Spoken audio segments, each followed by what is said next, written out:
sending audio through. That was by design today? Oh, I'm just kidding. All right. All right, so we have a motion and support on the table to approve last meeting's minutes. All those in favor, please say yes. Yes. All those opposed, please say no. Last meeting's minutes have been approved. Next item on our agenda is the Information Technology Annual Report. Tim. Good morning. Kind of a poor segue with technical issues there. But anyway, appreciate it, the opportunity this morning to talk a little bit about IT, what we got going on. I know we're sometimes behind the scenes a little bit, but certainly excited to be here this morning. Tim, is your mic on? I think it is. Am I not? Do I need to move it closer? Yeah.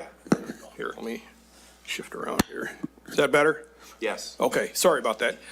Yeah, happy to be here this morning. Excited to spend a few minutes talking about what we've got going on. We'll jump right in. Here's kind of the roadmap. Certainly no surprises here, alignment, metrics. We're going to talk a little bit about IT security. That's the hot button, of course, today. And then other things besides security and kind of where we're headed. So I know we kind of call it a performance measurement review, but it's really kind of that annual report. So this is what we do. Provide responsive, quality, cost-effective. That's kind of the flowery language there, talking about what IT does around the county and with some of our partners out there. We tend to distill it down a little bit to the simplified version, which is getting the right people access to the right data on devices that we know about. And that's extremely important to us. So how it fits into the strategic objectives there, we're all about service delivery and using technology to better deliver services. So that's what we do. And then lastly on that slide, how do we do it? So just kind of a couple points about our culture there. We're always about cost reduction. How do we do things better? How do we simplify if we need to? A lot of continuous improvement activities that relates to IT security, IT service delivery specifically, and really we focus a lot on the user experience. When we roll something out, what is the user experience, right? Whether it's password complexity, those types of things. Hey, what is the user going to experience? We're always evaluating technology fit. We talk about things like AI, right, and things like that. Well, where does that fit in the county, right? Everybody wants to do it, but does it fit? And how does it fit? So we're always talking about that quite a bit, and we always practice county values. And then lastly, we don't take ourselves too seriously, but we like to take what we do very seriously, and that's kind of our cultural mantra that we operate with. We also don't do math in front of people. That one did not make it on the slide, but we don't do math in front of people. So, all right, kind of by the numbers here. So this is what we look like really from a scope and scale perspective. If you haven't really worked with us a lot in the past, we've got 42 folks on staff, organized across 8 functional work teams. Average tenure is 13 years, and that's starting to drop a little bit as we've got a few folks retiring over the last few years. We're getting a little bit younger, but still a pretty well-seasoned group there. 2,300 computers supported across the county, across all of our departments. In our data centers, we operate 2 data centers. We've got about 330-ish servers. I use ish because servers are like rabbits. I know it's spring, but they multiply, it seems like. And 90% virtual. We use a lot of technologies to reduce our technology stack and gain efficiencies in our data centers for things that we operate on premise. Network devices supported, 368. So this is your switches, your routers, your wireless access points, those types of things. Those continue to creep up on an annual basis just as the county footprint spreads. External connections, 53. Those are connections to state, federal resources, other municipalities, partners that we need to connect with for lines of business. Database supported, 478. Again, lines of business. This is our online payment applications, those types of databases, those types of things. Requests for service in 2024, as of the calendar year, we had a little over 1,400 requests for service come into our service desk. And if you look, it's pretty similar to last year. Actually, it's within a few tickets. We actually had to double check the math on that just to make sure, but we're pretty consistent there, about 14,000 requests per year. And then on-premise uptime. So for services we provide out of our data centers, they are up 99.99% of the time. And if you're a geek, you can do the math on that, but it works out to about 4.4 minutes per month of unplanned downtime. So that doesn't include cloud applications and things like that, where we measure on SLAs we have contract arrangements with, but for on-premise things that we provide, we're pretty proud of that statistic. And then lastly, or I shouldn't say lastly, but OnBase there. OnBase is our document management system. And we have seen tremendous growth over the last year, probably more in the last year than we've seen. But currently there's a little over 43 million pages stored, 8.5 by 11 page.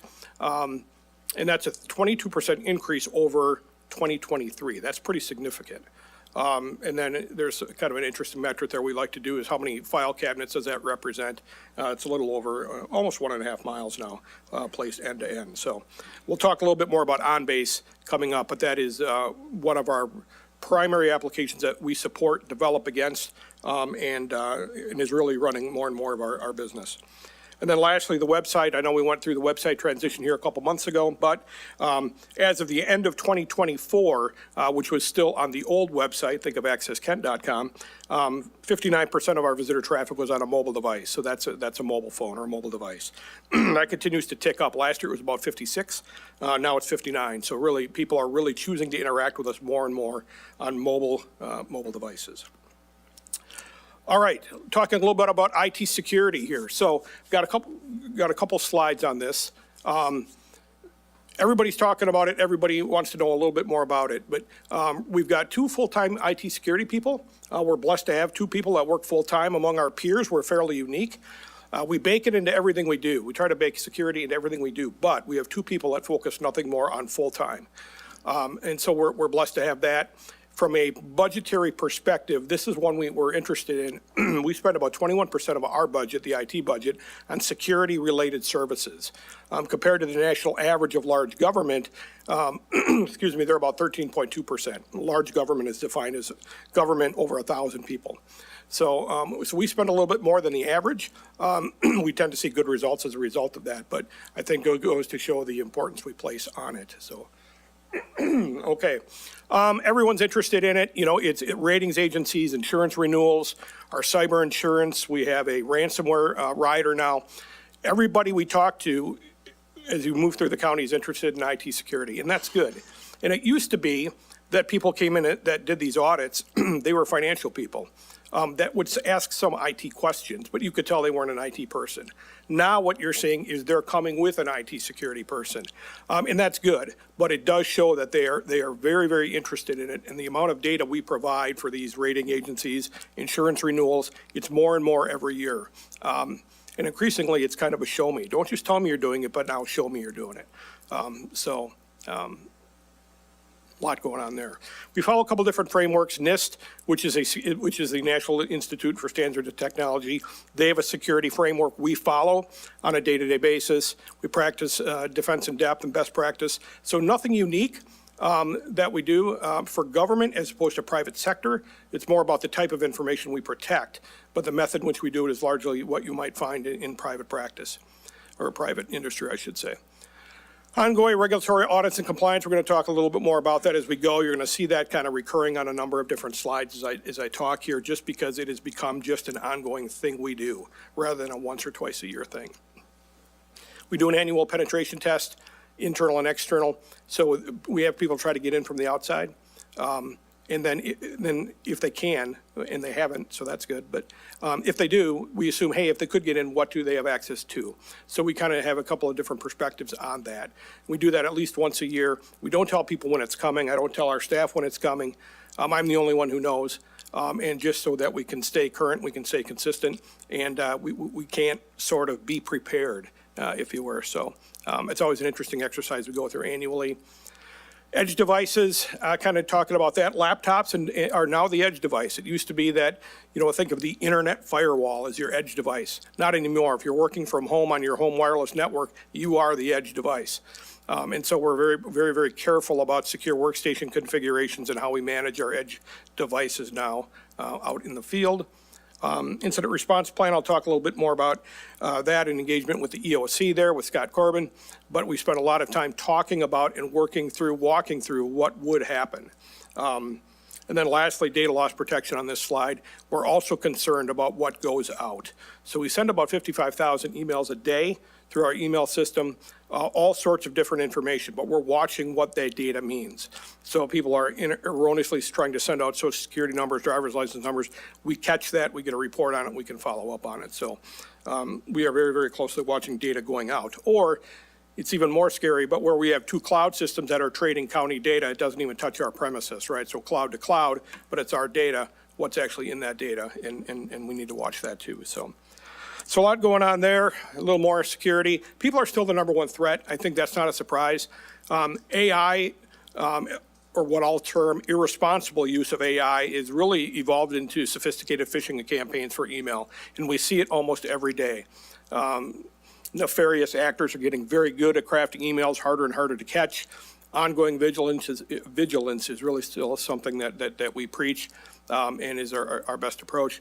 Multi-factor authentication, which is kind of that everybody sees it now when you log into your bank or to your healthcare, right? How do I know you are who you are, right? We do that here. We do it across 60 different applications within the county. It's really identity management. We continue to expand our security awareness and anti-phishing campaigns. We talked a little bit about that. The bottom metric there shows that we're actually worse. We test our county staff on an annual basis. How likely are they to click on something bad in their email? Last year, we were really good, 4.2%. But as I said, things are getting more sophisticated. We just made it harder. So as we got better, we just said, let's make it harder and see how we react. Well, we're a little bit worse, but the reason we're worse is because we've made it more sophisticated and we're trying to match what we're seeing out in the wild as far as the landscape goes. So we're a little bit worse this year, but we're starting to see that come down a little bit. I think we were 6.6 earlier in the year. We drifted down to 6.4, so we're getting better. Endpoint detection and response is kind of interesting for us. This used to be your old antivirus. You know, your Symantec could download a DAT file once a day, once a week. Now we are using behavior-based defense on our endpoint devices, and it really watches what you do and learns how you work. And when you deviate from that norm, then it does something, right? So that's kind of the way that industry is really moving. It's no longer antivirus, it's endpoint detection and response. It's behavior-based. So the way my laptop behaves is going to be different than somebody else's because it learns how I work. And then again, if I do something different, or if somebody else was to use that device and behave differently, it's going to do something, it's going to react to that. So we like doing that. Increased spam and malware. We now have message search and destroy capabilities, right? So when that message comes into the organization, it's a bad message, somebody reports it, we can proactively go out and delete that from mailboxes, right? So other people aren't subject to that. Secure workstation configurations we talked a little bit about on the edge, so. All right, and even more security details, well, we can't really talk about that. I can tell you what we do, but I can't tell you how we do it in a meeting, in an open meeting, right? So can't really tell you how the sausage is made, as it were. But this is really just an invitation. If anybody wants to really get into the weeds and how we do some of this stuff, happy to do that, happy to take the discussion offline.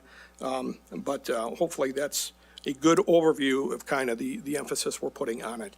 But we do other things too. So talking about significant accomplishments a little bit, IT support for the new Office of the Public Defender, which stood up, that was a huge lift for us. Really, it's end-to-end on the IT spectrum, from new laptops to phones to mobile devices to RingCentral. You name it, it was really a big IT lift for us, but we got them stood up. They were great partners on that journey, very understanding, and that was a success. They are up and running, so we were very pleased with that. We made some organizational changes.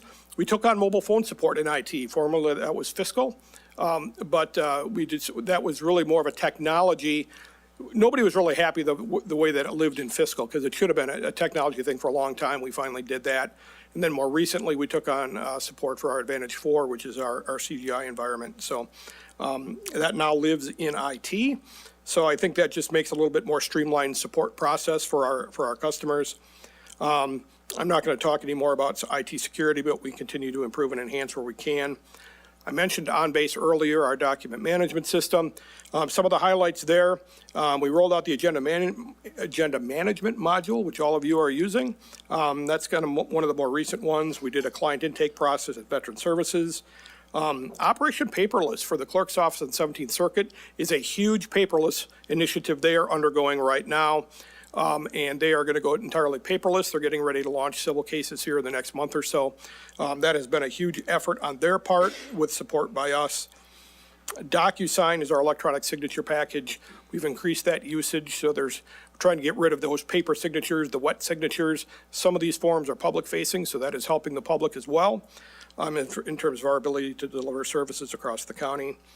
Within the corporate counsel's office, we replaced their legal matter, legal tracking software with an on-base solution.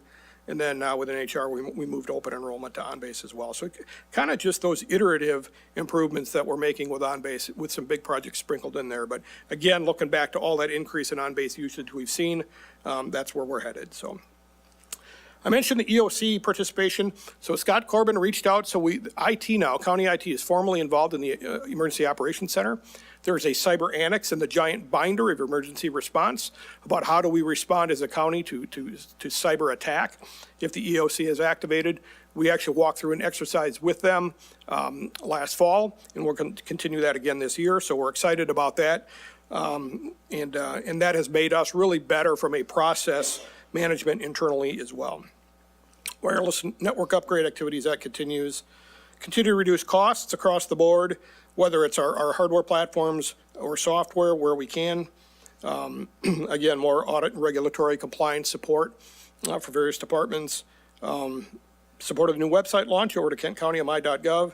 And then lastly, on this slide, we did launch our own private AI, artificial intelligence implementation in the government cloud with Copilot. So we are taking some very initial tentative steps into that space. So.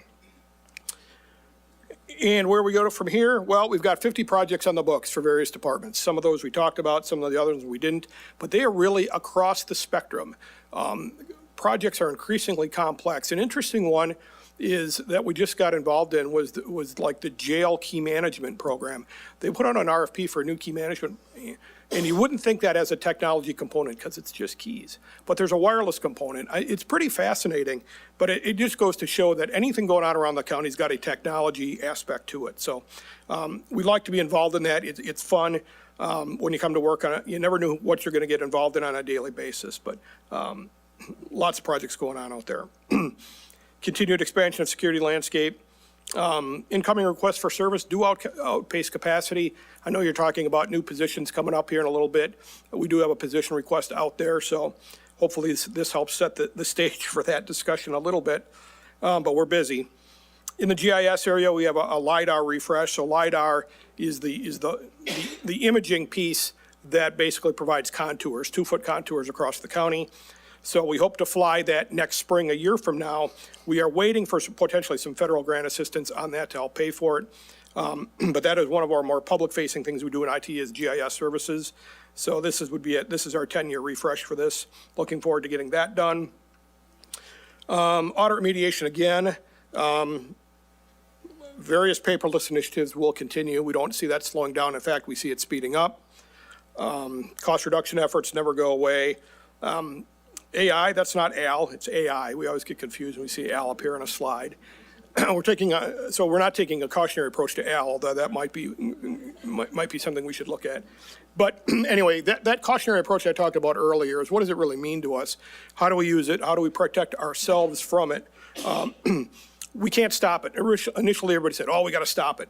And then talking with our peers, it's like, well, you can't stop it. So you're going to have to adopt this cautionary use, educate users on the responsible use of it, and realize there are a lot of efficiencies and benefits to be gained from it. So that's kind of the approach we're taking. The admin building, the future location, I think that's exciting from a technology perspective. One of the things we suffer from right now is not all county buildings operate the same when you look at conference room technology, video conferencing technologies. I think this is an opportunity to start to standardize across some of that, at least in a new building.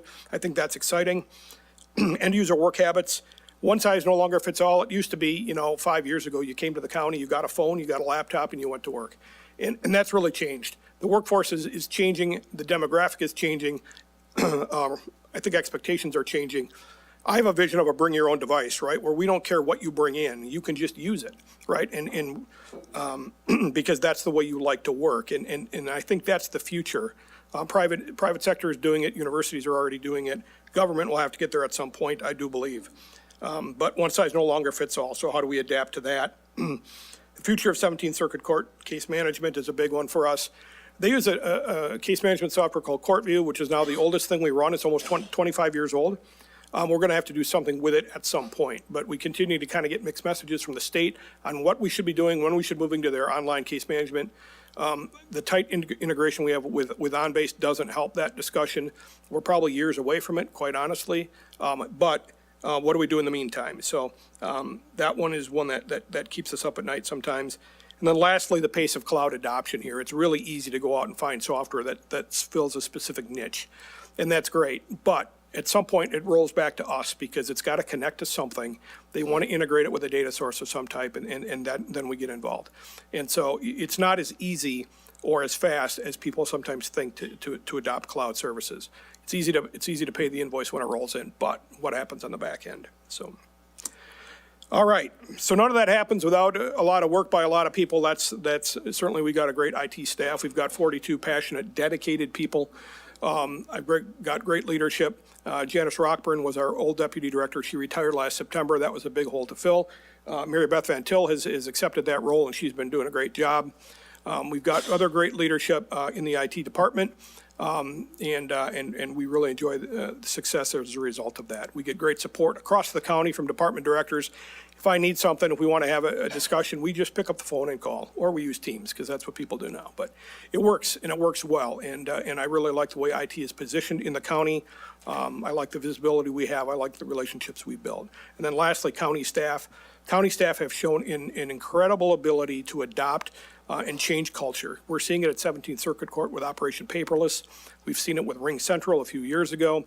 We see it every day with their phishing attempts and their willingness to report things that maybe are suspicious, maybe not, but just to be sure, they're doing it. And we wouldn't be successful without that. So we really appreciate that as well. So how about some questions? All right, thank you, That was a lot of Tim. words. Yeah. Yeah, I figured that you had a lot to put in there. I was going to have Dee Jones start coaching folks on how to get a lot in a short amount of time. So he seems to nail it every time. Commissioners, Commissioner Coleman. Thank you, Mr. Chair. Thanks for the presentation this morning, Tim. I got a text saying the live stream audio was fixed as you walked up, so. I did it right here. I did it while we You were- did the trick, so. I appreciate the presentation and being so related to kind of my day job career. I understand 100% of the words you're using and all of the details, and so I just want to assure my colleagues who may not know all the acronyms and all the things here.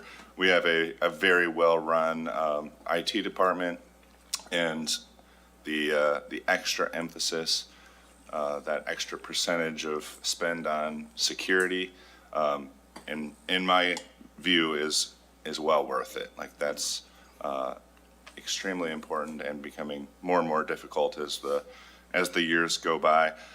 So a couple just specific questions for you. One, I saw in the website policy we're considering in a little bit something about compliance with SOC 2 principles, which I'm way more familiar with SOC 2 than I wish I was. But I'm curious, do we actually do a SOC 2 audit, or is that just kind of the standard we apply to make sure we're appropriately handling access control and all of that? Yeah, it's really the latter, right? It's really kind of that framework like I talked about earlier that we try to operate under. We do have some SOC 2 requirements for cloud-based services that do provide an annual report that they actually are audited. But internally, we do not undergo a SOC audit, no. Okay. And just a comment, Matt, it's a good question. How about acronyms? It's really hard to develop an IT presentation without overuse of some sort of acronym. It is very difficult, so I did my best, but I appreciate the comments. Yeah, I thought it was great. My other curiosity is the interest among county employees and the demand you've seen on that private AI, the Copilot-based AI. I'm just curious if you've got any statistics on that, but also how you see it evolving, what the typical usage of LLMs is going to be, say, in 5 years. Yeah, I wish I could look out 5 years, but you can't. We've seen a lot of use of like the publicly available chat GPTs, right, for working more efficiently. How do I craft an email, right, or something like that? How do I develop an RFP? Those types of things. So we've seen good use of it in that regards. Our own instance, our kind of that private foray I talked about in Microsoft Copilot is in the government cloud. And so there are some security restrictions out there that we've struggled with a little bit because by design, it's more secure than the publicly available LLMs like ChatGPT. And so we've had a little bit of frustration. Well, I can't do that here yet. Well, no, you can't by design. And we continue to really explore what that means. And it's been limiting a little bit, but I will say that I think there is a good cautionary attitude among our staff about using it and keeping that human in the chain, right? That it isn't going to solve all your problems. It makes you better, but you still have to be the one to take a look at it, right? So does that help? I can't Yes. look out 5 years. I don't know Yeah. what we're going to be. No, So- that is very helpful. Thank you so much. Yeah, you're welcome. Thank you, Commissioner Coleman. I appreciate everybody's expertise on this commission and this board. It seems everybody's got passions and things they're experts in. So again, I really appreciate that, especially one with technology. I just want it to work. So I appreciate everything you do. Commissioner Pakla. Thank you, Mr. Chair. Tim, I'm going to jump off at Commissioner Coleman's conversation on AI and really think about, as we are developing AI policies for county staff, LLMs tend to only be as good as the data that's fed into them, right? They're not actually intelligent. They're just dealing with lots and lots of data, which of course puts us in a little bit of a dilemma of, do we want a high quality use of that tool or do we want something that is more secure? Right. So I'm curious how you all have been having conversations around the value of those tools balanced with the privacy of the kind of information that we might feed into those tools related to the kind of data that we want to keep close by to us. Yeah, it's a great question. And I think if I understand it, we're talking about governance, right?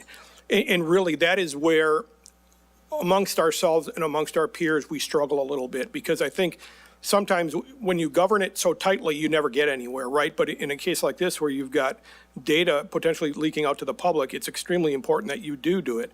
And so I will say that we're a little bit at a crossroads of trying to govern it so tightly it just collapses under its own weight versus the actual good, the good and responsible use of it. And I don't have any answers. I know we've got a draft policy for AI usage, but it's really about protecting county data at this point, right? Don't use your county credentials, right? Sanitize that document before you feed it in. Excuse me, that kind of responsible usage is really where we're sitting right now. I think the larger governance of this group of people getting together and talk about data warehousing, data lake or data swamp as they're calling it now. That's still lurking out there is the best way to say it. We're not quite sure how to tackle that just yet without it collapsing and just becoming more of a hindrance than a benefit. Yeah, that's really useful, and that's related to my other question, which is I took note of the fact that 90% of our servers are virtual, and you then also had a comment in your presentation around when virtual servers are communicating county data to each other without us even. Yep. So I'm just, there's a lot of conversation right now about data privacy at the federal level, and I'm just curious if you can talk a little bit more about how we, knowing that there's some stuff we can't say in an open meeting, right? How are we making sure that when the public is entering data into the system that might not be stored, right? There's only a 1 in 10 chance that it's stored on something that we physically have on site. Right. How are we making sure that those data are protected in a way that the county can feel comfortable? Yeah, there's a couple of different points on that. One is, I think just, you saw the slides on IT security is we're very purposeful and intentional about doing it. And I think we've got great relationships built with departments that say, hey, we're interested in doing this. And they don't necessarily view security anymore as an obstacle to getting things done, but more of a, hey, we need to be brought into the conversation because they get it too, right? And so I think there's that awareness that county departments get it, that it's an important too. The other thing that we rely heavily on is the multitude of audits and regulatory compliance that we live under on a daily basis. And really, it's across the board. It's criminal justice policy, it's IRS policy, it's PCI compliance for credit cards, right? There's differing layers of regulatory stuff that we deal with on a daily basis. And I think that makes us better because it's all about protection of that information. And a lot of those policies overlap, right? If you're talking about HIPAA or criminal justice, a lot of that overlaps. And so I think really those two things combined probably give us the best leverage in terms of data protection. That's useful. And I've got one final question, Mr. Chair, if that might be all right. I noticed that you talked about DocuSign and the Yeah. increased use of DocuSign. In our policy that Commissioner Kallman alluded to that we're about to talk about after this, we have a section about translation and the use of translation tools. How much does IT support the translation of documents in particular for public-facing needs? I'm thinking, for instance, a community member comes in and they are filling out a document at the clerk's office, but it's not in their native language. Does IT help with that, or is that something? And the reason this is relevant, we had a conversation at Standing Rules last week about how we are providing contextually appropriate translation services for our county. Yeah, it's a good question. We really don't. When we have a need that we would publish a form or something public facing or in DocuSign that would need to be translated, we would generally work with the department who is kind of sponsoring that initiative and working with us to have the translation kind of done and approved. So, yeah. Thank you, Commissioner Pacla. Commissioner Ponstein. Well, unlike these two, I'm not a huge hurrah for technology and that. So, in a broader sense, and maybe a little bit different take on this, county government, any governmental unit, we deal with people, and we're here to serve people. And it's always nice to hear someone that had a kind of interaction with like an airline or a big business, and you're talking to an AI-generated voice. You can text, and it's an AI-generated text back to you. And there's a level of frustration there. And I see that, you know, every step that we're going down this IT, AI trail, it takes us further and further from face-to-face contact. Are there any studies out there or anything you folks look at that maybe the results of all this IT, the results that we're delivering to people are starting to fall off? I wouldn't say we're looking at specific studies as it relates to AI interaction and general levels of satisfaction with the public, because I'm not aware around the county we're doing a lot of that yet. I think our use of AI is generally internally facing to develop documents and those types of things rather than anything truly public facing. We are using AI internally right now on kind of a case-by-case basis. If you think of chatbots, right, asking a website a question, we're doing that internally for some staff with manuals. So, but it's for them, it's not for the general public. So I am not aware of anything that, like I said, is AI that is public facing that we're providing services yet. Maybe to narrow it down a little bit, so I'm seeing more and more that the courts, which are probably the biggest disagreement between people and government on how well we're doing, we're relying more and more Zoom, email, everything sent in documents. And for most court cases, they're very emotional. And you've got a lot of details. And I've been getting calls where the time to resolve a problem, and I'll use this one for example, someone's been trying to clear up a divorce hearing for going on five years. And they finally found when the judge, during a Zoom meeting, and they've only met face-to-face once in these 5 years, realized that someone was lying. And he accused both of the people and the lawyers of part of that. But what he completely missed in this, and probably would have been caught in a hearing face-to-face, that what was wrong was the tax document. And, you know, and I'm hearing growing frustration all about it, and, you know, praises of trying to get through things quicker and less staff time and all that. But I still think, and the courts are the one that I'm hearing from the most, that people are not satisfied with the level of service because we're moving away from the one-on-one. So, Yeah, Yeah, I think it's a good observation, and I think what we've seen around the county, especially in the judicial community, is that it varies based on judge and courtroom. But I will say that kind of anecdotally, that rush that we all had to Zoom and Teams back in the COVID days, I think we're starting to back off a little bit, because I think we are starting to realize that we are using that human contextual interfacing that we are historically used to. I do notice, again, around the county that, hey, it used to be, hey, I'll dial you up on Teams, but now it's more, hey, I'll walk down the street, right? Because I think we're getting back to that. I know that's a little bit anecdotal, and I don't have a lot of data to support that, but I think just in the daily cadence of working at the county, I think we're seeing more and more getting back to that. I don't know how that translates to the public.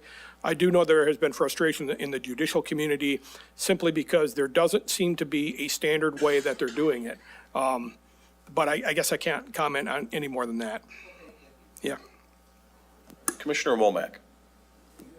Good morning again. As we move to a fuller complex, how seamless will this be, and is there going to be opportunity for upgrades? Are there any challenges? Yes to all of that. I think, like I said earlier, I think it would be exciting because really, we sort of have an ad hoc approach, the way we do things on a technology basis in county facilities based on the type of that facility and what their needs are. But I think if you look at what is possible to do in conference rooms, what is possible to do with wireless, I think it's interesting to continue to change our workforce a little bit. It used to be you'd go into a conference room and nobody took a laptop, right? But now everybody does, right? If you don't have a laptop in a conference room, you're kind of the odd person out. Right, but continuing down that path, I think, is exciting. But also making it more user-friendly for people, right? I think that's key for us, is that, hey, if I want to use that technology, if I want to reserve a conference room, they seem like little things, but when you add them up cumulatively, it adds a lot. But I think we have to be careful we don't get over our skis on that thing too, right? I mean, I think we have a strong history of being fiscally responsible and what makes sense. I was talking about fit of technology, and I think that's key for us. But I think we would be remiss not to consider doing some more unique things if we certainly had that opportunity. Does that help? Thank you for the presentation, and thank you for that insight. You're welcome. All right, any other commissioners? All right, seeing none, thank you, Tim, appreciate it. welcome. Thank you for your staff and everything that you do to keep the county technologically safe, so appreciate You're that. welcome. All right, next item on our agenda is brought to us by the Administrator's Office. This is Information Technology Policy. This is a action request. This is at $0 cost to the county. Do I have a motion and support, please? Motion by Pakla, supported by Commissioner Womack. Commissioners, comments, questions? Commissioner Pakla. Thank you, Mr. Chair.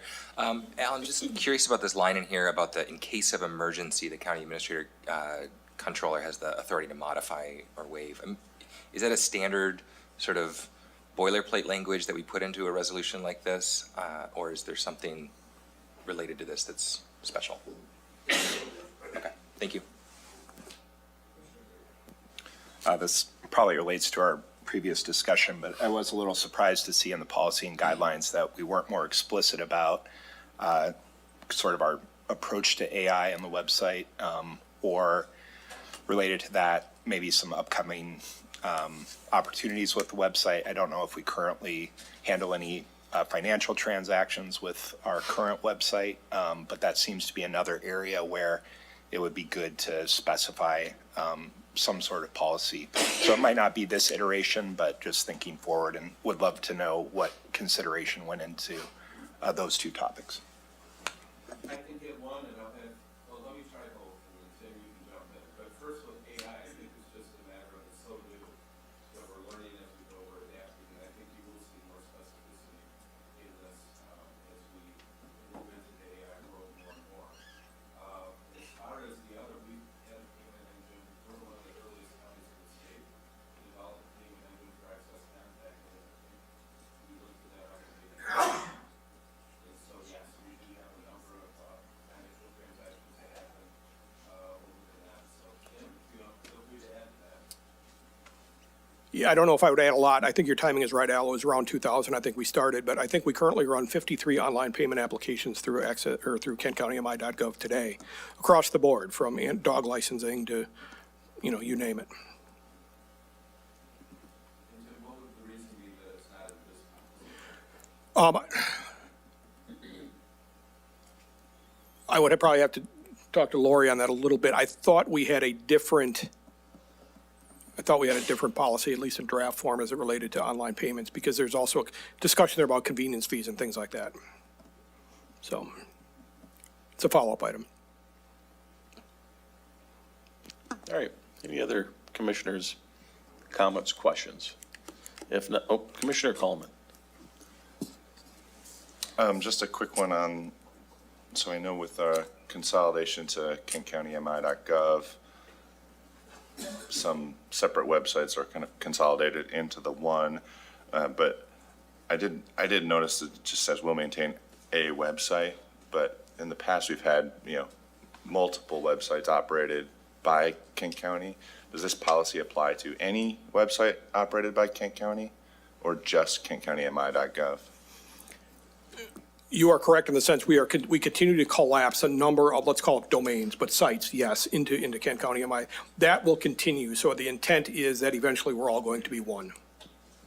Got it, thank you. All right, any other commissioners' comments or questions?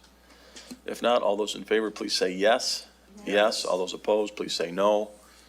That item has been approved. All right, next item on our agenda is brought to us by the Administrator's Office. This is an action request. They approve the 2025 federal and state legislative priorities. Can I have a motion, please, and support? Motion by Commissioner Womack, supported by Commissioner Faber. Commissioners, comments, questions, concerns? Commissioner Coleman. Mr. Chairman, I would move to amend the legislative priorities to remove the section titled Protect Farmland Preservation Tax Credits for Kent County Farmers. All right, do I have support on that? I have a support by Commissioner DeBoer. Commissioners, comments, questions, or concerns? Commissioner Womack. Just have a question to see if Commissioner Coleman could give us a little more information on the motion. I'm sorry, yeah, go ahead, Commissioner Coleman. Thank you, Mr. Chair. Yeah, I've obviously been long opposed to the existing system of farmland preservation and how it works and how it operates. But so certainly that is a motivating factor. But I do feel like this is kind of an arcane item, that the Public Act 116 tax credits. It's pretty minor, and I feel like it kind of diminishes some of the other items within the legislative priorities.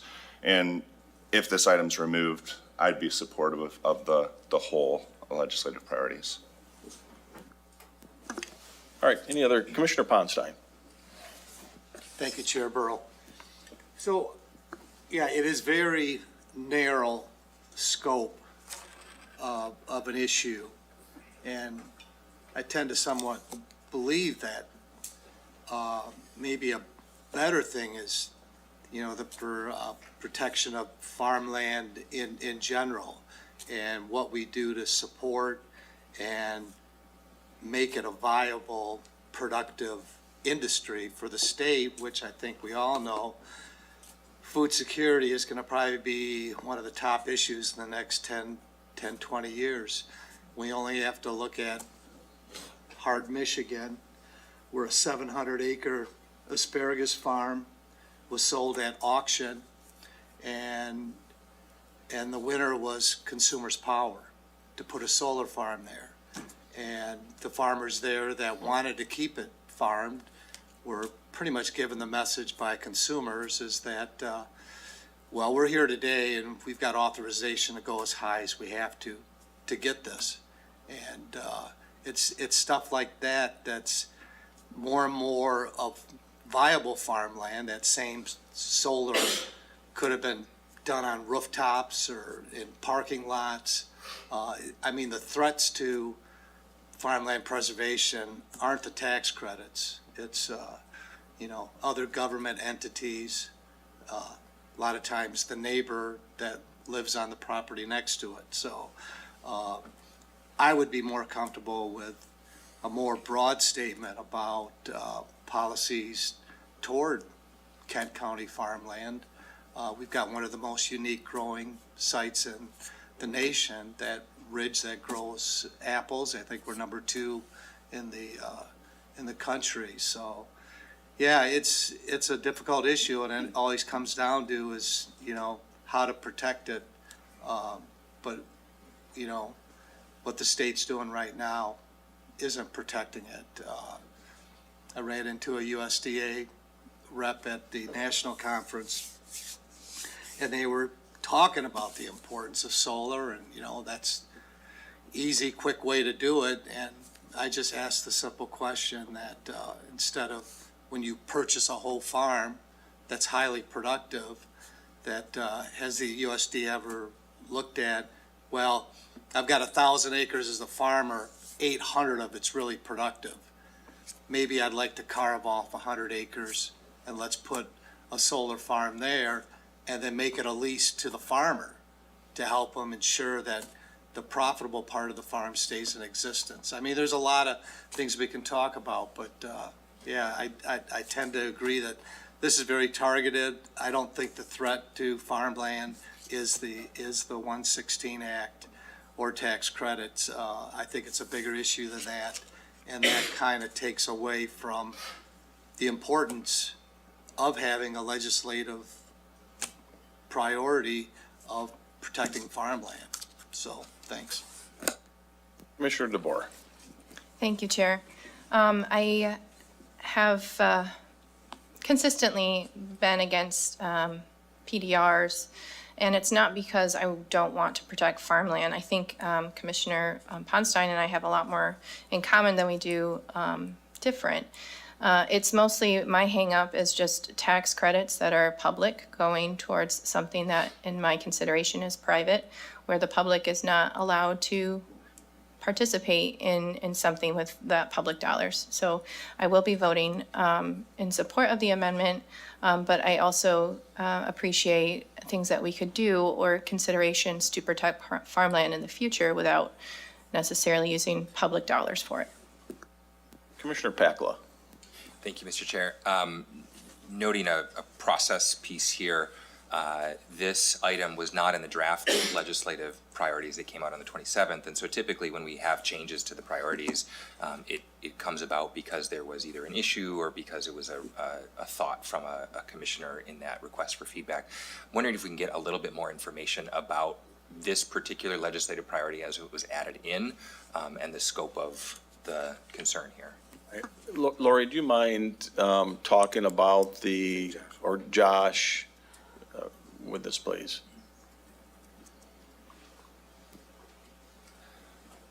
Sure. Just want to bring my computer in case forget some of the details. So this actually came from our Ag Preservation Board. So this is an issue that's affecting the entire state. So what happened is, so PA 116 is not in jeopardy, actually. It's going to stay. What's in jeopardy are those tax credits for properties that were already protected under a county program, which the county does have a program.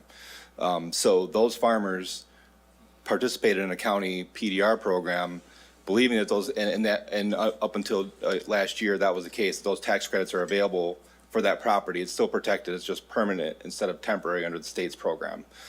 MDARD has changed their ruling on that, and that only the PA 116 agreements that they hold are eligible for tax credits, and they're starting to say that the property that was protected under the PDR program is not part of that, which jeopardizes, and so these farmers depend on, the farmers that we're talking with, this is quite a significant hit to those farmers who lose those tax credits without any notice, or now they can't put their program back in PA 116.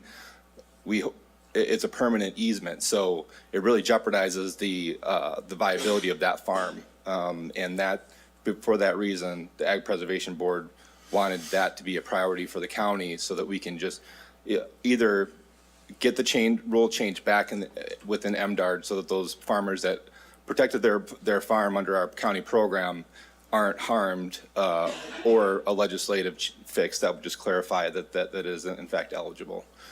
So that's where that came from, and once we did that, then there was an agreement to add that on the draft priorities and have a discussion about it. And Josh, these tax credits, these are property tax credits? These are? Correct, yeah, so the property taxes are capped for farmers, and you have to meet a income threshold and things like that, but, so it's not for kind of big commercial farms. But really, the small family farms, the ones that are protected under our PDR program, again, according to them, I haven't seen all the math behind it, it is a significant hit to what is already slim margins for our local farmers. And can you walk me through sort of the future casting of this, right? So let's say that this doesn't happen, this legislative priority goes in the direction that in the draft priorities we don't want it to go. Those farmers take a hit on the property taxes. They are paying more in property taxes than what they thought at the time of entering the PDR program. But that property is still under a permanent easement. Correct. So what happens in the individual farmer's perspective, right? I mean, I'm thinking about what's the individual impact here. Yeah. They had a promise from the program that this was going to be the case. There could be some really hard decisions, and it's possible maybe that property does not get farmed, but it still remains preserved under an easement. It's really hard to say, because it's going to be on a case-by-case basis, but I also imagine that's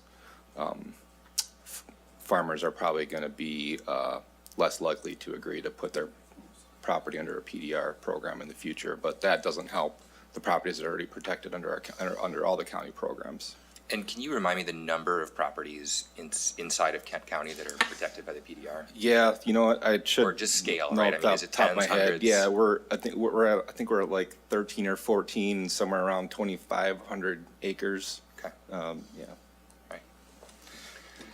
Mr. Chair, if I might just, continue on comment here. I recognize that, we are a deliberative body that's here to develop these priorities. I can't in good conscience vote to remove this from the legislative priorities because this would unduly impact a number of county residents. And I think this is a separate issue from thinking about the PDR program in perpetuity going forward. To me, this is a promise that we made as a county, that the state made as a government to these individuals, and to go back on that promise and remove their protections from the tax abatement that they thought they were going to get. I just can't support that. Thank you. I think, we have any more first rounds? I think Commissioner Womack, okay. Commissioner Ponstein. Thanks, Chair Burrow. So just a follow-up with Josh up there. The only thing I want to highlight is that somehow it's always the farmland that's using tax credits to be beneficial. I mean, we've got to look at our whole taxation system. Tax increment financing district, give direct tax credits to businesses. 198s, even downtown development authorities, those take money from taxes to support the business community. The playing field's got to be leveled. I mean, if we're going to be doing it for businesses, it shouldn't be wrong to do it for farms. And if we're doing it for farms, it should be wrong for businesses. I mean, our whole tax policy in this state needs a overhaul. And it's got to level the playing field. And, I would love to see someday just all property taxes eliminated, but I don't know if that's ever going to happen in my lifetime, so. Commissioner Womack. Just want to take an opportunity to thank the colleagues that supported guardianship being a part of that package for issues to watch, as we've had some citizens come out. And just want to continue to do what I can to support green space, support our farmers, and the fact that we have 300 different crops that can be grown in Michigan. And in my community, even spending $50 at a grocery store just can take up to an hour and a half because of the price comparison and the impact that inflation has had on food and things like that. So even though that's a little separate from the PDR, still the green space and the urban sprawl, and as much as I support developers, I know I only moved back to Michigan because of the farmland and what really makes Michigan, Michigan. And So you still want to thank all our colleagues too for all that extra information on this motion. Thank you. All right, is there any other commissioner comments or questions?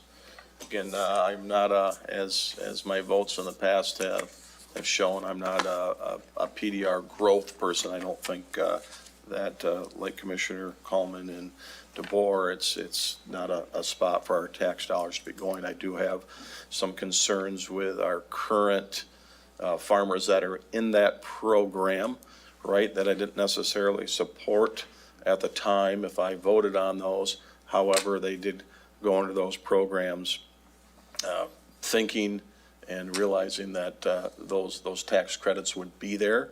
Again, if it's not in support of growth in the program, but supporting our current farmers that are in that program, I can get behind that for that reason. So Josh, again, just to be reaffirmed, right, this is for our current folks that are in this program. There's no growth that we're looking at. Correct. Those are the ones that they can't make a different decision now, right? Every other application that's submitted now, they have this choice of whether or not to put it in the program. But though it's actually 19 farms, but around 2,500 acres, they cannot go back and reverse that decision now. So they are stuck if that rule doesn't change. All right.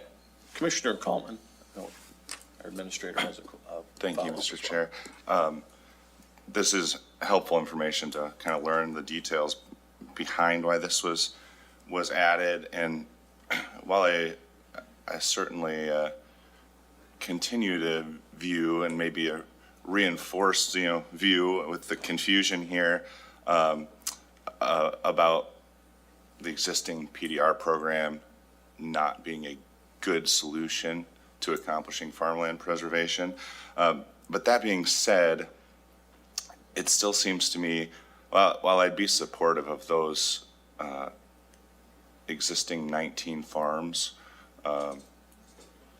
having, the continuation of the tax credit that they understood that they were getting, I think that makes sense. So the question that remains, though, is does an issue that impacts like 19 families rise to the level of entering our legislative priorities? If it does, then there's certainly a bunch of issues that aren't here that ought to be. So if an issue of that small consequence rises to the level of legislative priorities, I think we should vastly expand the list. Al? Yeah, I just wanted to mention, I was actually here when the board approved the PDR program, and while the tax credit is significant, the main argument for it came from farmers on the ridge. I remember in particular one, maybe two families that were 4 to 5 generation farmers that were not thinking they'd be able to leave their farm to a 4th or 5th generation because the land was being assessed at development or highest and best use, which in many cases was development value and not ag value. So I think that was a significant benefit that would remain, not to downplay the value of the tax credits, but I just wanted to mention that the assessing the property at ag value was also a big piece. All right, any other commissioners' comments, questions, or concerns? On the amendment. On the amendment. So a yes is to vote for Commissioner Coleman's amendment. A no is to vote against, and then we'll go back to the original priorities. All right, everybody clear? All right, all those in favor, please say yes. Yes. All those opposed, please say no. No. No. No. All right, so now we will go back to the original priorities. And the amendment failed. Right, there were 2 yeses and 5 noes. Okay. All right. Back to our legislative priorities. We already had a motion and support on that, I believe, and Commissioner Pakla. Thank you, Mr. Chair. As I think was just the perfect example of my comment right here, I am curious about how we might be a little bit more transparent with the development of these priorities. Just sort of speaking as to my experience here, the first time that I saw these priorities was at the executive committee meeting that I was observing on the 27th. Later that day, we all got an email asking for review of those legislative priorities. And then here we are finalizing these to send up to the board ostensibly at the next meeting. I think there's a little bit of confusion around what should be the process of developing those priorities, because this board right here, this committee, is by standing rules, the committee that is developing those and forwarding them onto the board. So what I think I'm asking is, as we are moving forward, I hope that we can have a clear and communicated process. Maybe it's as specific as a timeline, maybe it's just some better level of understanding as we're getting into the flow of these new committees, as to how we are developing this. Because as Commissioner Kallman, noted, if the threshold of creating something on the legislative priorities is that it's impacting somebody in Kent County, we would have a 5,000-page document here, right? If the threshold is that it's forwarded by some commissioner, then that's a different level of threshold. If the threshold is that there is one of our boards, as we heard from the Ag Preservation Board here, that's highlighting an issue, I think that's an important thing for us to know, as we are the committee that is tasked with developing and then forwarding those legislative priorities. So I don't have any changes to these because, I shopped around to my colleagues, and there's nothing on here that we think rises to the level of this, or at least that I heard. But I am curious about how we might in the future have better clarity on that process going forward. All right, Commissioner Ponstein. Thank you, Commissioner Pacla. Thank you, Chair Burrow. And just to add on to that, maybe we should define what our lobbyists are doing.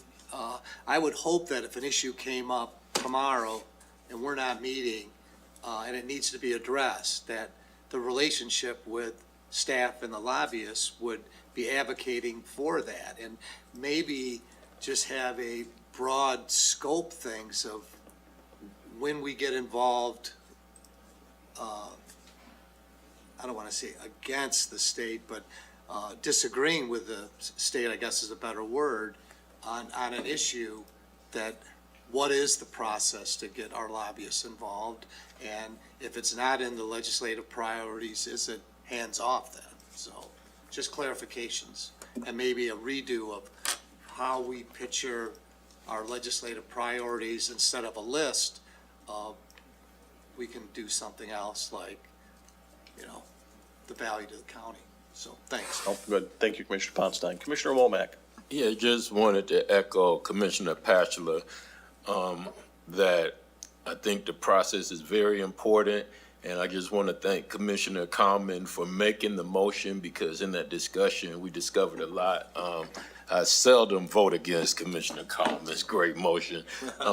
And I just feel the fact that he said it affects, 19 families is very important for us to look at when it comes to priorities. But as Josh said, if these families opted in believing they were going to get something, people in the future may feel a little less trust in the government. So that was one of the reasons I voted for it. But I just want to thank Commissioner Kallman for the motion, because it was definitely worthy of a discussion and very educational for me. Thank you. Thank you, Commissioner Womack. Any other commissioners' comments or questions? All right, Commissioner Kallman. Yeah, I just wanted to echo the three previous comments about the process and just clarity on the process of developing these and what makes it and what doesn't. And I just want to thank the committee for considering my amendment. Thank you, Commissioner Kallman. Commissioner Faber. Yeah, just reiterating Commissioner Pacla, our current standing rules really lay out a 5-step process before this goes to the board, including going out to other entities, et cetera. To do that, we're going to need a longer timeline. And my understanding is with the state moving some of their appropriation requests and things forward, as well as other changes, that's all pushing up. So I feel like this is almost, we're going to approve this potentially approve this as a Board of Commissioners. And then we're almost going to have to start right in on 2026 priorities in order to start to get in a rhythm where these things can be approved probably in January of 2026 to give us the lead time to follow our current standing rules. That's my comment. Thank you, Commissioner Faber. Commissioner Pacla. Yeah, a real brief second. I was hoping to have confirmation that we, as we are looking at these legislative priorities, pay attention to potential conflicts of interest that exist within the Board of Commissioners as we're thinking about the kinds of things that we are using county resources for. Is that true that this would be subject to the same level of conflict of interest policy as any other board action that we're doing? I see a nod from Linda. Well, Yes. Perfect. Thank you. All right, any other commissioners' comments or questions? I appreciate the feedback. I'll work with Chair Green as well. Perhaps our first meeting in January, we did not have enough on the agenda to make it worthwhile to spend your time coming here or staff's time. Perhaps we could look at something a little different, a work session type thing with a couple of our lobbyists, see where we need to go with some things, but we can tweak those things. Obviously, we have a divided state government right now, so again, our priorities have to be very general and brief where we can, get something done on that. But yes, we can definitely look at that going forward in that process. I would encourage that, who's our lead person right now? I know we got to hire for the Board of Commissioners. I don't know if it's Lisa right now. I don't know if it's, who that person is to add more work to. But as we have maybe some different priorities, as we have some different ideas, that maybe we're keeping a running list, right? And as more commissioners have the same comments, we can have those discussions. So it comes up on us really fast, and then all of a sudden we're put on the spot, and we're umming and ahhing and wondering about what we put on these priorities. So perhaps we just, again, keep a running list as we're going through the year. Again, with our 4-year cycles, I think we'll have hopefully this dialed in as we go. All right, any other comments or questions? If not, all those in favor of the legislative priorities, please say yes. Yes. All those opposed? No. All right, that has been approved. Next item on our agenda is brought to us by Human Resources. This is additional positions, and this is an action request. Do I have a motion in support? I have a motion by Pacla, and do I have support? Support. Supported by Womack. Commissioners, comments, questions, or concerns? Commissioner Coleman. Mr. Chairman, I move to amend what we're approving today to not include the final 5 line items in the list. I think our clerk this morning has some printed copies of what that looks like in terms of adjustment. All right, bear with me too, as I also pull my agenda back up. My computer went to sleep here, so I want to see those items.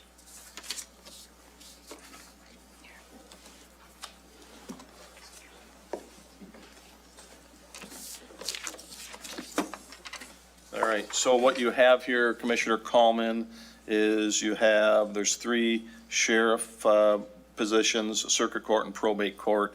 It is your motion to include those as additional positions. That is correct? Okay.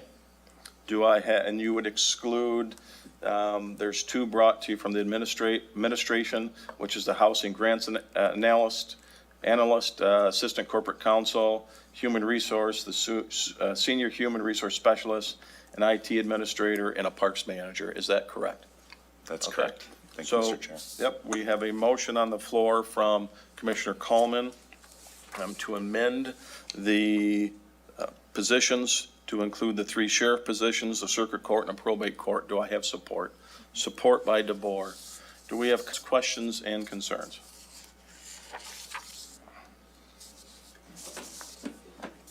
Commissioner, our belts here, government, and so this is a, to ultimately benefit our community in terms of That we narrowed down, or that the committee narrowed down to these 15.7 FTEs? It's 15.7 FTEs?